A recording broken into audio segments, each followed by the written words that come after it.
यह सोचकर देखिए, एक आदमी इतना खतरनाक है कि उसे कोर्ट द्वारा दोस्तों 10-20 सालों की नहीं बल्कि 450 सालों की सजा सुनाई गई है। एक ऐसा आदमी जिसे आज तक दुनिया की कोई रिकॉर्ड नहीं समझ पाई, और वह आदमी बाहर की दुनिया के लिए इतना खतरनाक है कि उसे कभी खुली हवा में लाया ही नहीं जाता। मैं बाहर की दुनिया के लिए इसलिए खतरनाक बोल रहा हूँ क्योंकि यह बंदा जेल के अंदर रहते हुए ही इतने कांड कर चुका है, इसे बाहर लाने का तो कोई सवाल ही नहीं उठता। जी हाँ, यह कहानी है निको जायंट किलर की, जिसे दुनिया का सबसे खतरनाक कैदी भी माना जाता है।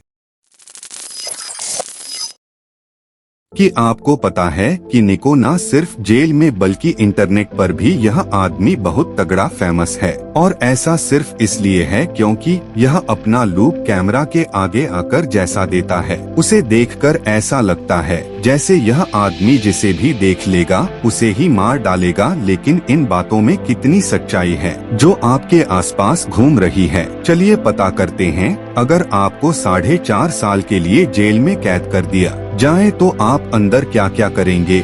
मैं आपको बता दूं कि निको की जिंदगी हमेशा से ही मुश्किलों भरी रही है। बहुत छोटी उम्र में ही यह लड़का अपनी जिंदगी में ऐसी चीजें देखता आया था जो आप और मैं सोच भी नहीं सकते हैं। मेरा मतलब है, जरा आप इस लड़के का फैमिली चार्ट देखिए। यह लोग और महा में पुश्तैनी बसे हुए हैं, और यह मैं आपको बता दूं कि उसके साथ सबसे करीबी फैमिली वाले, जैसे कि उसकी माँ, उसका बाप, 3 बहनें, चाचा चाची, सब के सब देश के जाने माने अपराधी हैं। लेकिन इन सब में जो सबसे ज्यादा उभर कर सामने आया वह था निको। बार बार सरकार द्वारा उसे juvenile custody for mental hospital में भर्ती किया गया क्योंकि अपने परिवार की ऐसी हालत देखकर वह खुद से अपना काबू खो चुका था, और सिर्फ 7 साल की उम्र में उसने खुद के पैसों से 125 कैलिबर की हैंडगन खरीद ली थी, और यह बंदूक सिर्फ इसलिए खरीदी ताकि वह स्कूल में अपनी दहशत बना सके।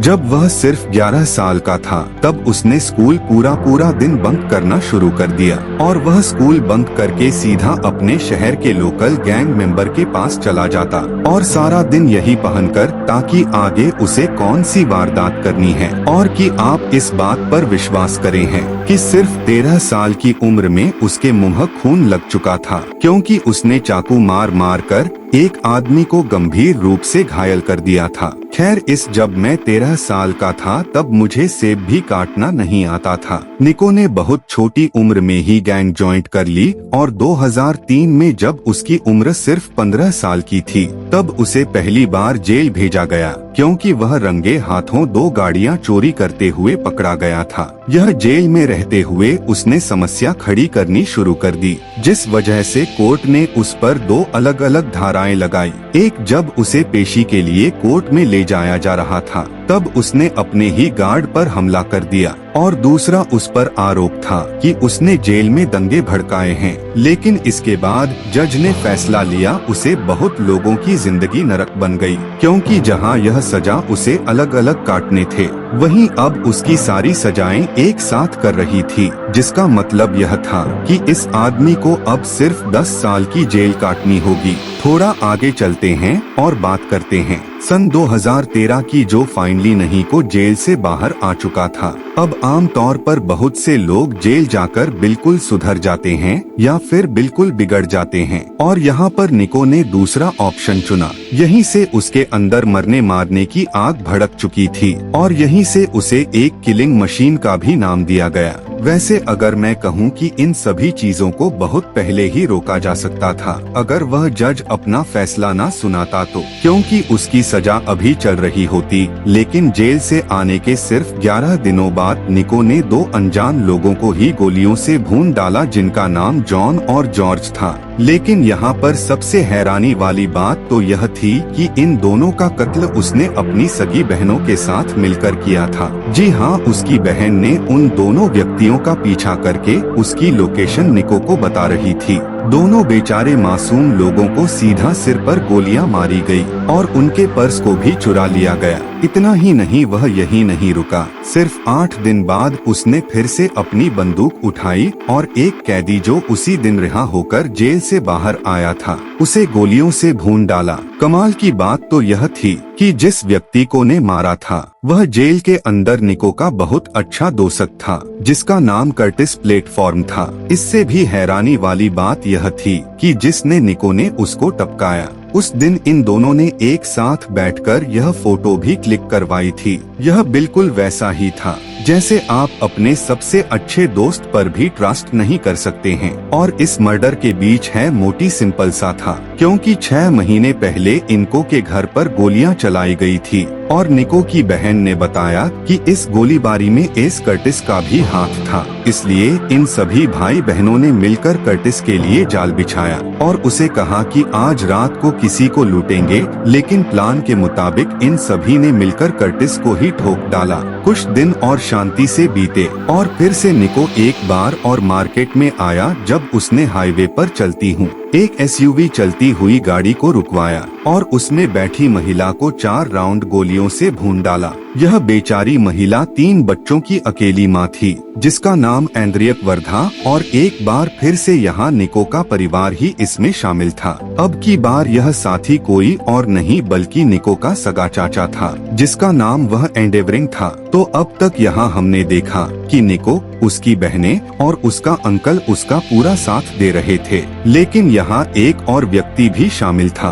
और वह कोई और नहीं बल्कि उसकी खुद की माँ थी, जिसका नाम लॉरी जाएंगीन था। और यही वही इंसान जिसने सबसे पहले गोलीकांड में निको को मैगजीन भरकर गोलियां सप्लाई की थी। उसे सब पता था कि निको अब क्या करने वाला है। इतने कांड शहर में होने के बाद निको फिर से गिरफ्तार कर लिया गया और पता नहीं उस पर कौन सी धाराएं तब लगाई गई थी। और जब पूछताछ करने के लिए उसे पुलिस वाले आमने सामने बैठे, तब यहाँ सामने आया कि शहर में जो मर्डर हुए हैं वह तो इसी महानुभाव ने किया है। अब क्योंकि निको को फिर से जेल के भीतर डाल दिया गया था, तो इसका मतलब यह कहीं से भी नहीं था कि निको अब रुक जाएगा, क्योंकि उसने जल्द ही अपना वही रूप भीतर भी दिखाना शुरू कर दिया। 8 घंटे तक हुई पूछताछ में निको ने यह स्वीकार कर लिया कि यह चारों मर्डर शहर में हुए हैं वह उसने ही किया है, जिसके साथ उसने यह कहा कि सारे मर्डर्स उसने इजिप्शियन सरपेंट भगवान एप ऑफिस के नाम पर बलि चढ़ाने के लिए हैं।